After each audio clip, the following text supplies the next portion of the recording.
আমাদের অতি পরিচিত একটি ফুল গাছ হলো নয়নতারা। এই রকম ভর্তি ফুল পেতে কি কি করব দেখে নাও।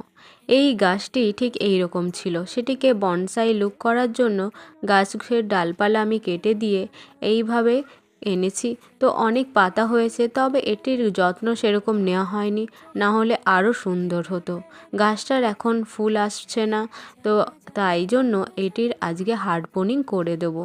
তার ফলে দেখবে আরও বনসাই হবে, আর গাছটা যে হাইট বেড়েছে সেটা হবে না, গাছটা অনেকটা বসি হবে।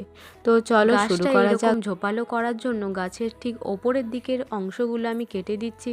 তার ফলে গাছটা আমার লম্বা হবে না, আর গাছটা ঝোপালো হবে, আর গাছটাতে প্রচুর পরিমাণে ফুল আসবে। নয়নতারা গাছের কিন্তু অনেক উপকারী গুণাগুণ রয়েছে। তো এটি বিভিন্ন আয়ুর্বেদিক ওষুধ তৈরিতেও ব্যবহার হয়ে থাকে। এই গাছের পাতা, ফুল, মূল সব কিছুই আয়ুর্বেদিক ওষুধে ব্যবহৃত হয়। এটি ডায়াবেটিস রোগীদের জন্য ব্যবহার করা হয়। এই গাছের ডালগুলো কিন্তু আমি ফেলে দেব না, এইগুলো দিয়ে আবার নতুন চারা গাছ করব, নেক্সট ভিডিওতে আসছে। তো তোমরা দেখতে থাকো।